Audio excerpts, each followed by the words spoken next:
Oui, bonjour et bienvenue encore à ce message en ligne de l'Église Sourville Baptist Church.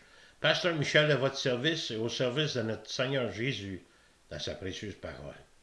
Je vous souhaite la bienvenue. Nous avons fini la semaine passée le livre des Hébreux, aux Hébreux, et aujourd'hui on va regarder le chapitre 17 de Jean, qui est une prière sacerdotale de Jésus auprès de son Père pour les apôtres au moment qu'il a quitté ce monde, pour les aider comme fondation de l'Église de Christ, et pour nous, tous les croyants. Et il intercède encore aujourd'hui pour nous.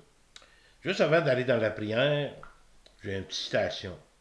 Le monde incrédule devrait voir notre témoignage vécu quotidiennement, car cela pourrait les orienter vers le Sauveur. Prions. Seigneur, merci encore une fois pour le privilège d'être dans ta parole. D'être ensemble, Seigneur, même si c'est de façon virtuelle. Je te remercie pour chacun qui est à l'écoute, chacune qui est à l'écoute, et que tu puisses, Seigneur, les encourager par les paroles qui vont suivre, de ta parole. Merci d'avance, Seigneur, pour tout ce que tu nous donnes comme instruction. Ta parole est plus qu'un trésor, parce qu'il y a des trésors à découvrir chaque jour. Donc, illimité, inépuisable, ainsi que ta grâce.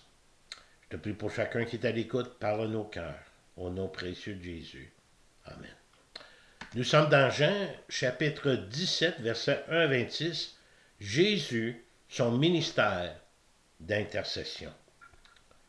Avant d'aller au chapitre 17, considérons ce que Jésus a dit à ses disciples au chapitre 16, à la fin. Il voulait les avertir, les réconforter pour ce qui s'en venait.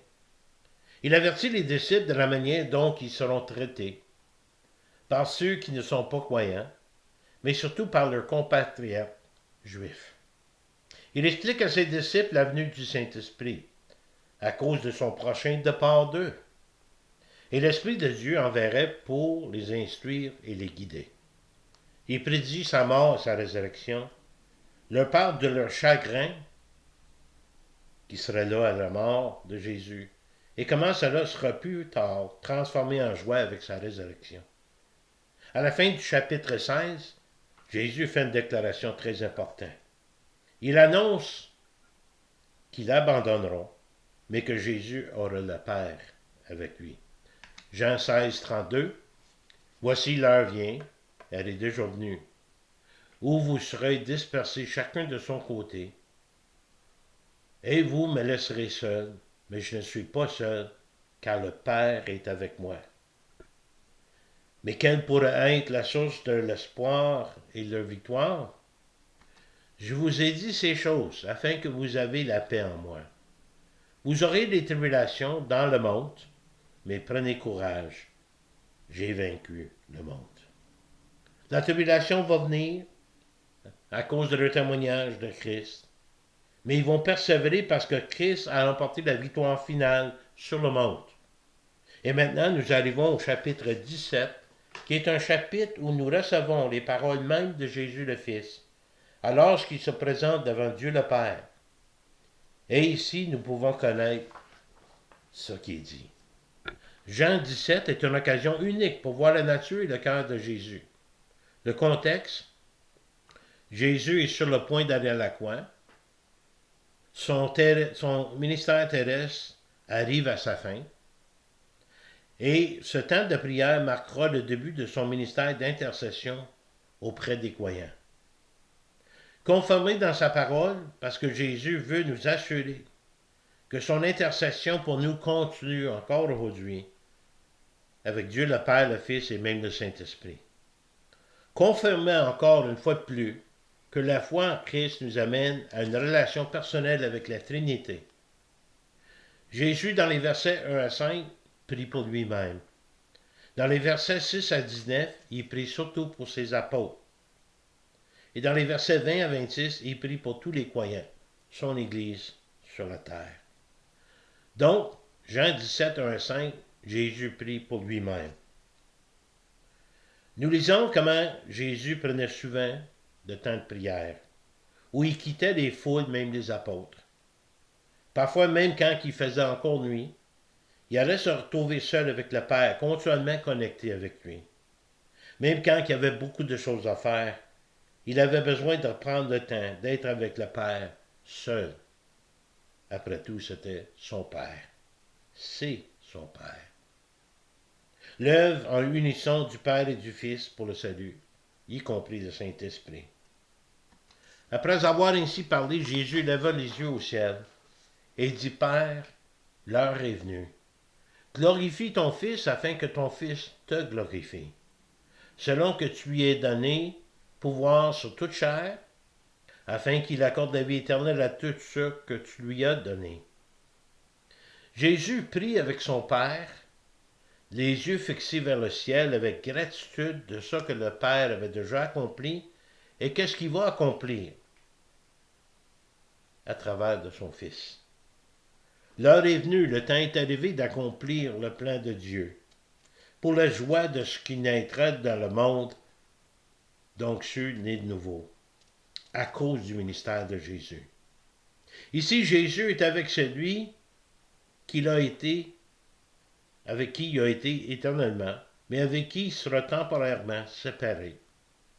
Jésus savait que la croix était le seul moyen de glorifier le Père, et par laquelle il sera aussi glorifié. Jésus ayant reçu l'autorité sur toute chair, ayant reçu le droit de donner la vie éternelle reçue du Père, la vie éternelle est à nous présentement. L'éternité est déjà commencée. Atteint par l'Esprit en étant un avec le Christ. Le Père est celui qui attire les gens à Jésus. Et ça, c'est important de savoir, parce que Jésus va mentionner ceux que tu m'as donnés.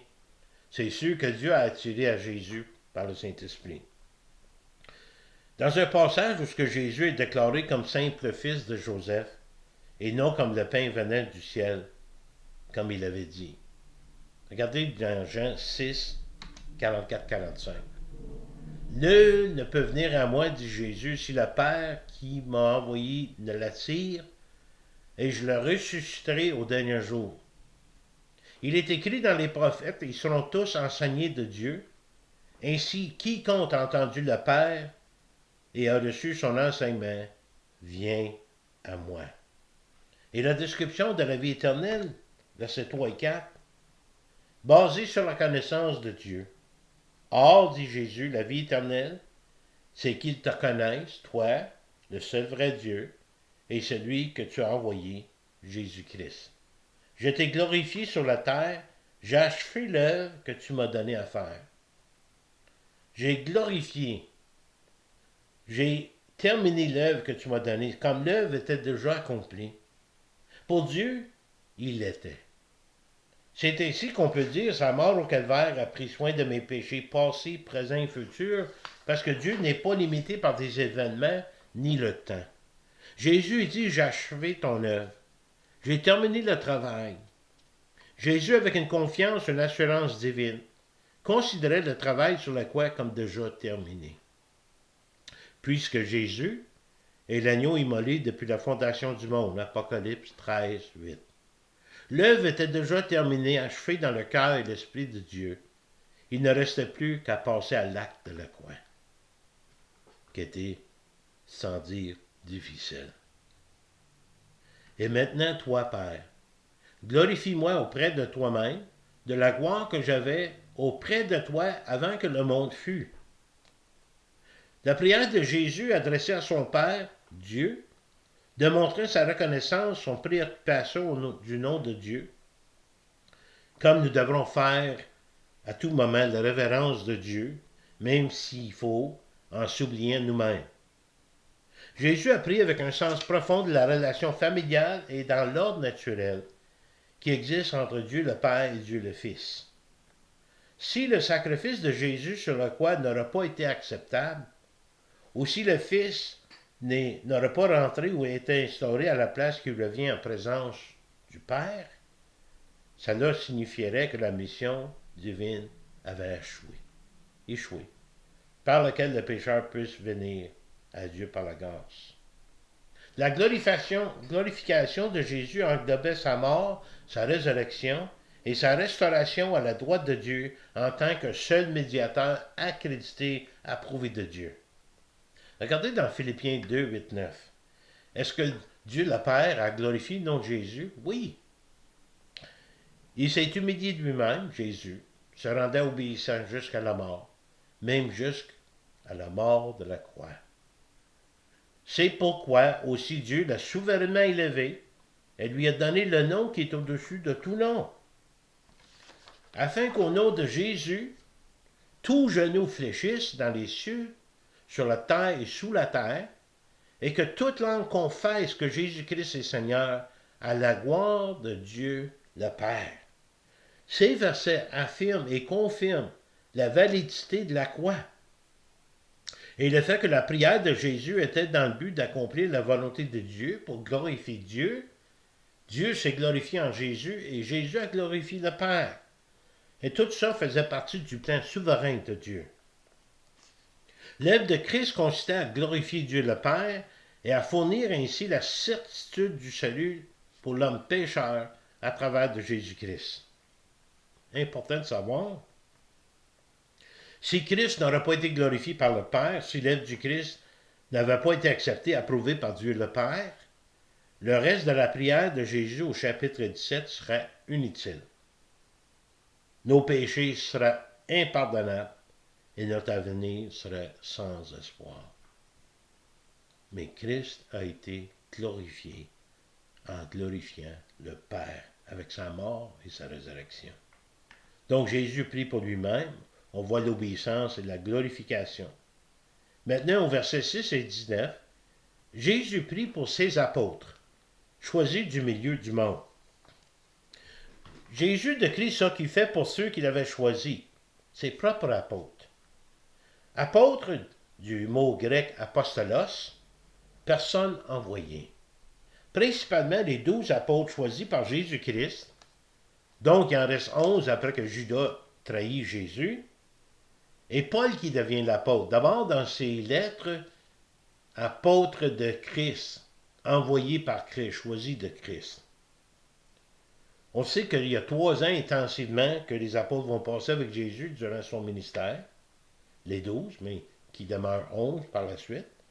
Et que Paul, à la fin, va devenir le 12e apôtre, mais qui sera un apôtre aux gentils. Même à sa conversion, on nous dit qu'il est allé en Arabie. C'est là que Jésus s'est manifesté, s'est révélé à Paul davantage. Un peu semblable aux 3 ans qu'il a passé intensivement avec les apôtres.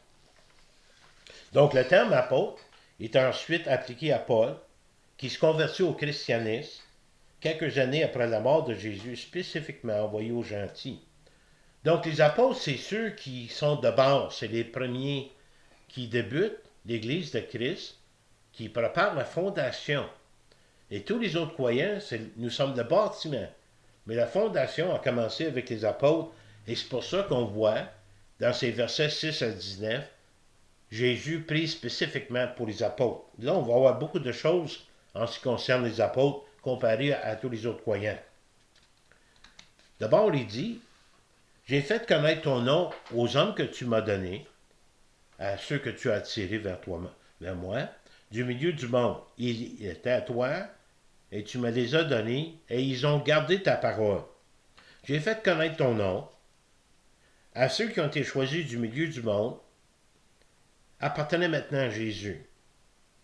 Ils ont gardé ta parole en acceptant la parole de Dieu comme une véritable révélation de Dieu à travers Jésus.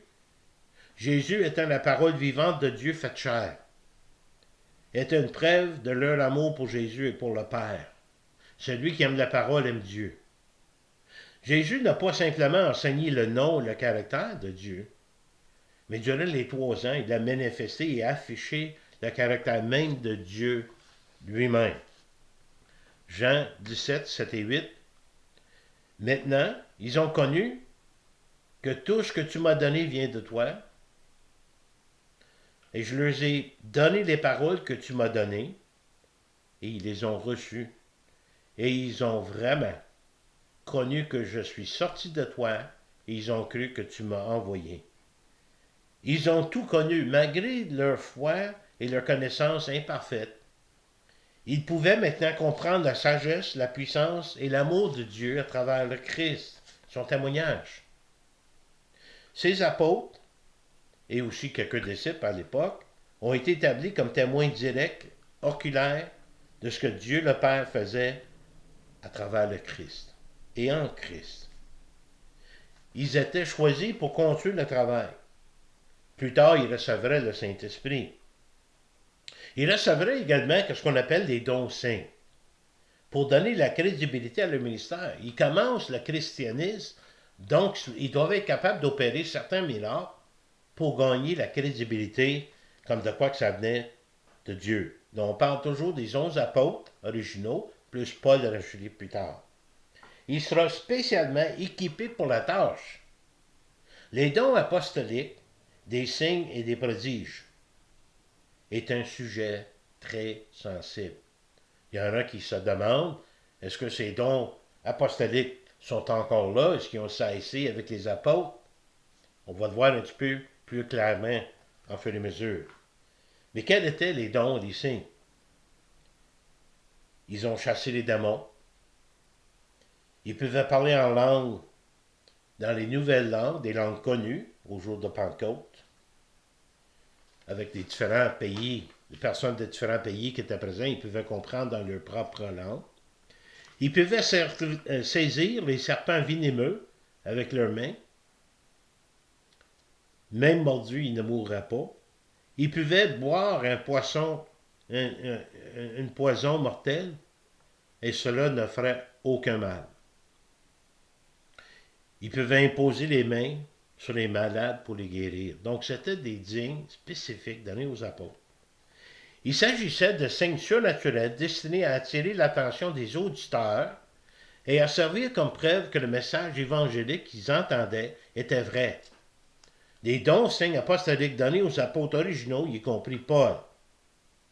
Cela ne veut pas dire que ces dons signes étaient destinés à tous les croyants dans l'époque, depuis l'époque des apôtres. Dieu fait encore des choses surnaturelles, mais la gloire doit lui être donnée seule. Il donne encore des dons spirituels, mais pas nécessairement des dons signes. Le danger ici, et je vous dis, méfiez-vous de ceux qui prétendent avoir ces mêmes dons apostoliques et qui se nomment même apôtres. Malheureusement, comme des faux enseignants de la parole de Dieu, il existe des faux imitateurs qui, par tromperie, ont tendance d'attirer toute l'attention sur eux-mêmes. Beaucoup se sont élevés et se sont placés au même niveau que les apôtres, et leur ministère ayant son temps dans le début de l'Église.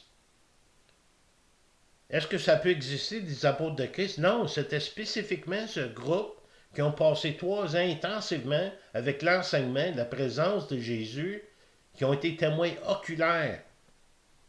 Je ne peux pas être un apôtre de Christ si je n'ai pas vécu ce temps-là avec lui, puis je n'ai pas vécu dans son temps, lui, de son vivant. Si quelqu'un veut prouver le contraire et dissiper mon incrédulité, et ça que la Bible nous démontre, qu'ils saisissent un serpent venimeux avec leurs mains, qui se fait mordre, ou qu'ils boivent un poison mortel, et cela ne fera aucun mal s'ils sont apôtres, mais ça doit être le test ultime. Puis il y en a qui ont déjà fait ça. Ils ont saisi des serpents venimeux, littéralement, pour montrer qu'ils étaient apôtres, mais qu'ils sont morts. Vous savez, il ne faut pas trop mettre l'emphase sur les dons spirituels, parce qu'à un moment donné, il y a beaucoup plus d'emphase sur l'esprit et les dons que Jésus lui-même. Jésus doit toujours rester notre focus, notre centre d'attention est sur lui. D'abord, le Saint-Esprit est venu non pour se glorifier, mais pour magnifier le Seigneur Jésus. Regardez ce que Jésus dit dans Jean 4, 48. Jésus lui dit, « Si vous ne voyez des miracles et des prodiges, vous ne croyez point. » Je dois vous dire qu'il faut se méfier du sensationnalisme. Ce que le Christ a fait pour nous devrait être le miracle qui est suffisant pour que nous puissions venir à lui avec foi sans avoir à faire d'autres preuves pour nous convaincre. Regardez ceux qui demandaient des signes. Les Juifs demandent des miracles et les Grecs cherchent la sagesse. Nous, dit Paul, nous prêchons Christ crucifié, scandale pour les Juifs et folie pour les païens, mais puissance de Dieu et sagesse de Dieu pour ceux qui sont appelés tant Juifs que Grecs. Jésus a fait plein de signes. Il a fait des miracles, des choses surnaturelles pour démontrer qu'il était le Fils de Dieu comme il réclamait d'être. Mais même avec tout ce qu'il a fait, il a été quand même crucifié, même s'il faisait le bien. Regardez dans Actes 2, 22, 23 et 24. Hommes israélites, écoutez ces paroles.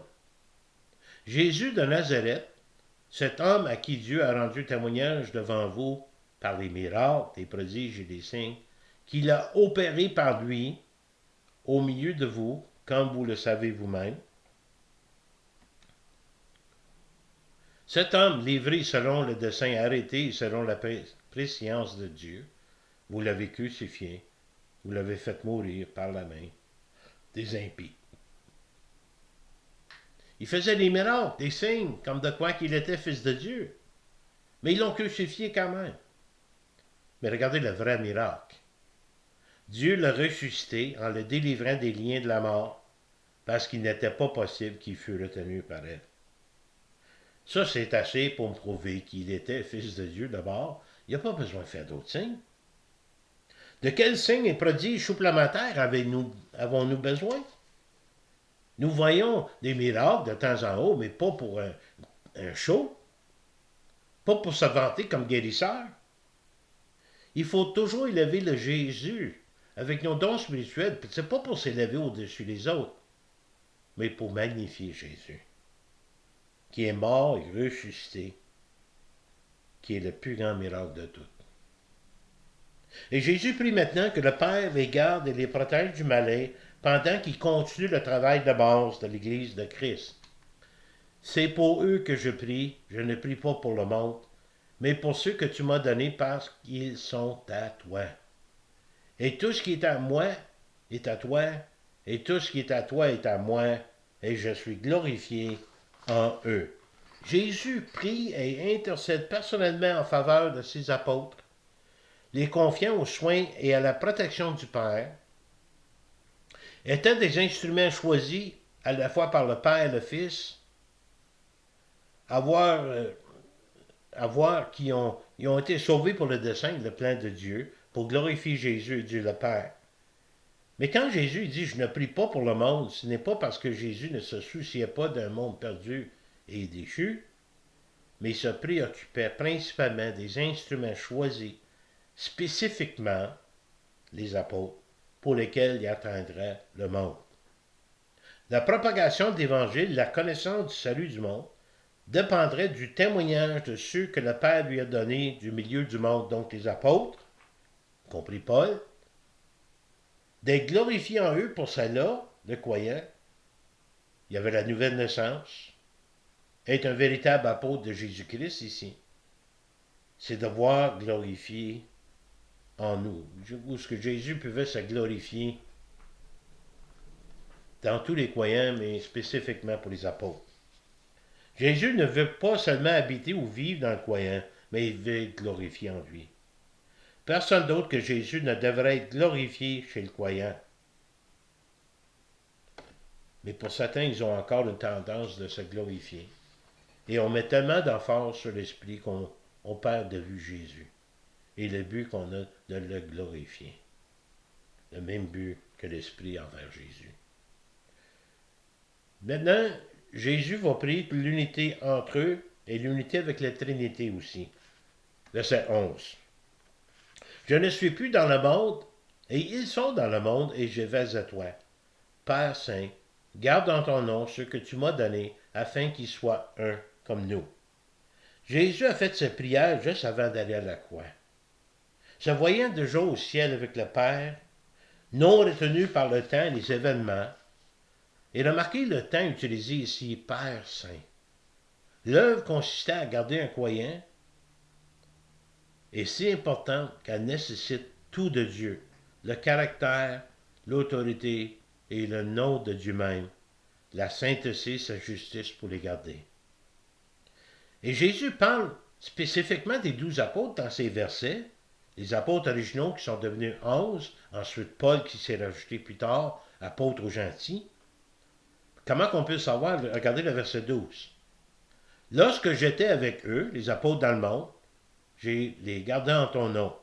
J'ai gardé ceux que tu m'as donnés, et aucun d'eux ne s'est perdu, sinon le fils de perdition, afin que l'écriture fût accomplie.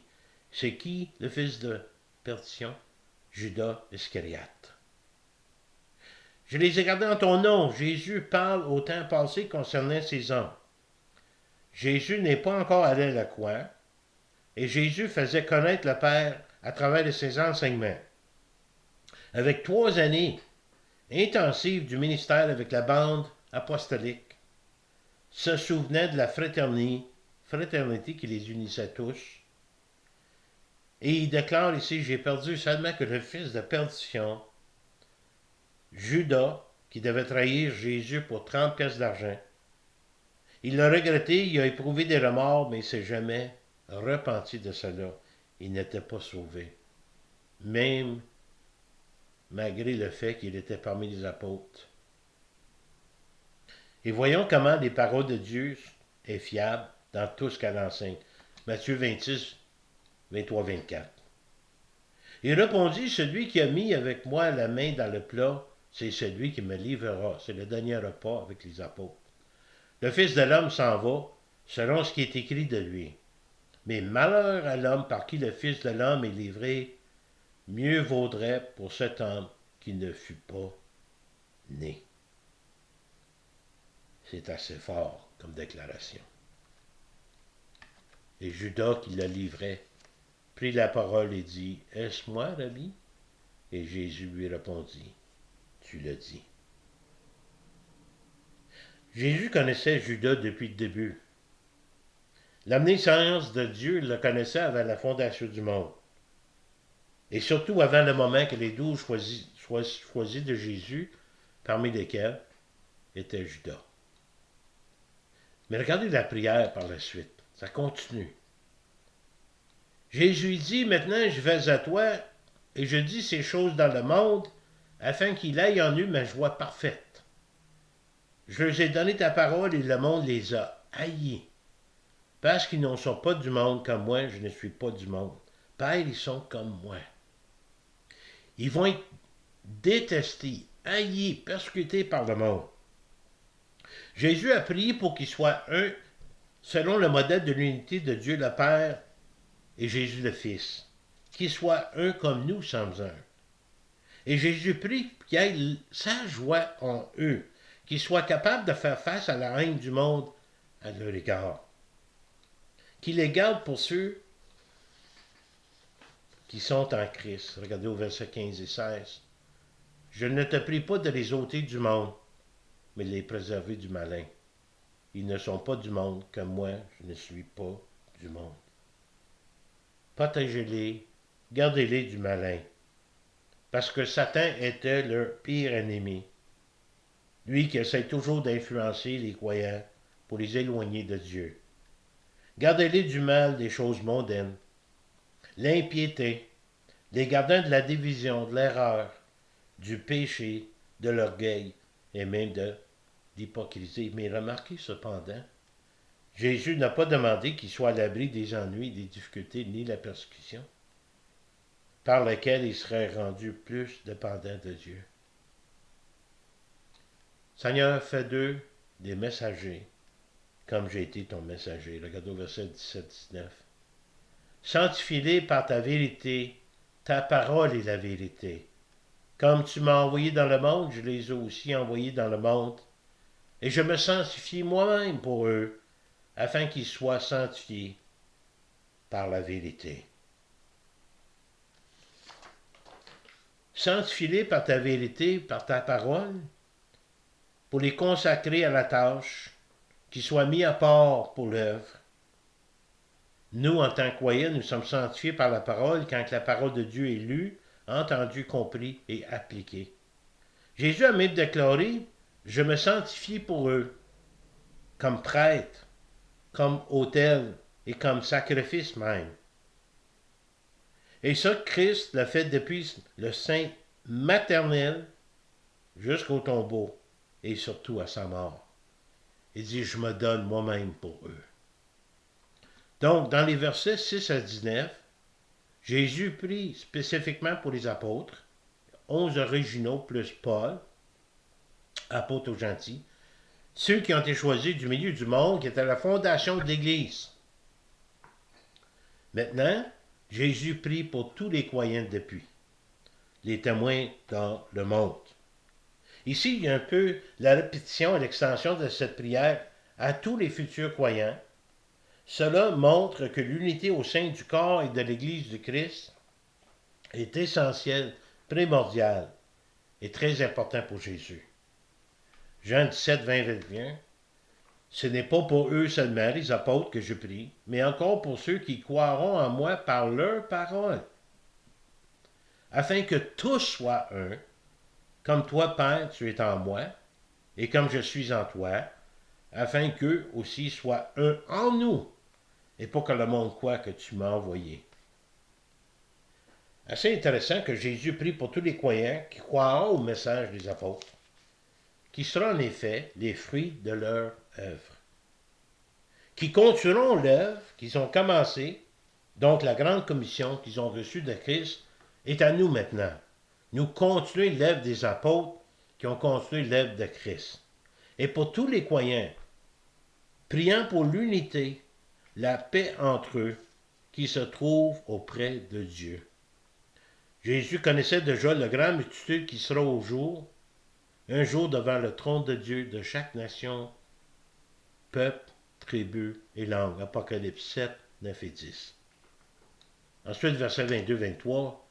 Je leur ai donné la gloire que tu m'as donnée, afin qu'ils soient un comme nous sommes un, moi en eux et toi en moi, afin qu'ils soient parfaitement un, et que le monde connaisse que tu m'as envoyé et que tu les as aimés comme tu m'as aimé. La gloire reçue est la présence même du Saint-Esprit dans le croyant. Et le Saint-Esprit, qui a une influence dans la vie de tous les croyants, nous enseigne et nous guide dans la volonté de Dieu pour nous rendre de plus en plus semblables à Christ. On a vu le témoignage au début, que les gens puissent peut-être, à travers le témoignage, se tourner vers le Sauveur. Plus que les hommes sont saints, semblables à Christ, plus qu'ils vont aimer leur Seigneur, plus qu'ils vont aimer les uns les autres, jusqu'à l'union divine, selon Charles Spurgeon. Verset 24. Père, je veux que là où je suis, ceux que tu m'as donnés soient aussi avec moi, afin qu'ils voient ma gloire, la gloire que tu m'as donnée, parce que tu m'as aimé avant la fondation du monde. Jésus prie pour leur destinée finale, future, le ciel même, la présence même de Dieu pour toute l'éternité. Non seulement ils verront la gloire de Christ, mais ils participeront aussi à la gloire de Dieu. 2 Corinthiens 3, 18. Nous tous qui, le visage découvert, contemplons comme dans un miroir la gloire du Seigneur, nous sommes transformés en la même image, de gloire en gloire, comme par le Seigneur, l'Esprit. C'est autrefois quand les miroirs étaient faits avec de la peinture d'aluminium ou autre chose, c'était un reflet imparfait de toute chose. Mais nous, l'image s'en vient claire. Nous sommes transformés de gloire en gloire. On ressemble de plus en plus au Seigneur, selon le plan de Dieu, à la véritable image du Christ. Comprenez aussi l'œuvre du Saint-Esprit en nous. C'est par cela que ça se fait. Maintenant, nous arrivons à la conclusion triomphale de la prière de Jésus. Mais quelle révérence et quel respect et reconnaissance envers Dieu le Père de la part de Jésus. Regardez au verset 25-26. Père juste. Tantôt on a lu Père saint. Père juste, le monde ne t'a point connu, mais moi je t'ai connu, et ceux-ci ont connu que tu m'as envoyé. Je leur ai fait connaître ton nom, et je le leur ferai connaître, afin que l'amour dont que tu m'as mis soit en eux, et que je sois en eux. Père saint, Père juste, Jésus comblé d'amour et d'honneur envers Dieu le Père, s'est écrié en concluant cette prière. Le résultat final et éternel de ce que Jésus est venu faire pour réconcilier les pécheurs avec Dieu le Père. Jésus a reçu l'amour du Dieu le Père, et cette relation d'amour était la force et le soutien de sa vie en tant que Dieu homme. Ici, concluant sa grande prière, Jésus a prié pour que le même amour qui était sa force et sa substance remplisse tous les croyants. Quelle belle prière! Donc Jésus qui prie pour tous les croyants comme témoins dans le monde. Citation. Dieu ne veut pas que nous soyons comme le monde.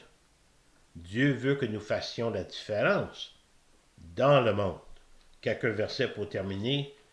Donc nous pouvons être assurés que le Christ, maintenant glorifié assis à la droite du Père, intercède continuellement pour nous encore aujourd'hui. Romains 8, 33-34. Qui accusera les élus de Dieu? C'est Dieu qui justifie. Qui les condamnera? Christ est mort, bien plus, il est ressuscité, il est à la droite de Dieu et il intercède pour nous. Romains 8, 26-27. Non seulement que le Christ, de même aussi l'Esprit nous aide dans notre faiblesse, car nous ne savons pas à ce qui nous convient de demander dans nos prières, mais l'Esprit lui-même intercède par des soupirs inexprimables. Et celui qui sonde les cœurs connaît quelle est la pensée de l'Esprit, parce que c'est selon Dieu qu'il intercède en faveur des saints. N'est-ce pas merveilleux de savoir que Dieu non seulement a pourvu à notre salut, mais qu'il intercède pour nous chaque jour à travers de son Fils. Prions. Merci Seigneur pour cette belle réalité. Que l'œuvre de Christ n'est pas arrêtée à la croix, ni avec la résurrection, mais ça continue de plus belle. Merci Seigneur que tu pries pour nous. Et c'est rassurant de savoir. Tu sais chaque chose que nous vivons, agréable et désagréable. Et chaque défi que nous avons dans nos vies, tu es au courant. Des bénédictions aussi. Merci pour les frères et sœurs dans le Seigneur, qui te connaissent comme sauveur personnel et Seigneur de leur vie. Mais Seigneur, s'il y a quelqu'un à l'écoute qui ne te connaît pas personnellement, que par la puissance du Saint-Esprit, tu puisses leur convaincre de leurs grands besoins. Le plus grand besoin des hommes, c'est de réconcilier avec Dieu. Que Christ s'occupe de nos péchés pour nous pardonner, nous donner la vie éternelle. Merci Seigneur pour toutes choses, au nom précieux de Jésus. Amen. Vous pouvez me contacter ici à l'église Somerville Baptist Church, 819-889-2819. Normalement, je suis là de mardi matin 9h jusqu'à vendredi après-midi quand j'enregistre les messages. Et cette semaine, le message est fait le jeudi comme de raison. J'ai perdu un frère, un grand ami ici à l'église, Gordon Bowker, pour ceux qui peuvent la connaître. 99 ans, 2 mois. Je vais faire les funérailles samedi. Et je suis content, il est rentré à la maison. Il est auprès de son sauveur maintenant. Mon courriel, mihoule, @netrevolution.com. Requête de prière, jaser ensemble, prier ensemble. Vous avez des commentaires, même des critiques. N'hésitez pas à me contacter. À la prochaine. Que Dieu vous garde, qu'il vous bénisse. Et merci encore une fois pour votre fidélité d'écoute. Approchez-vous davantage de notre merveilleux Sauveur.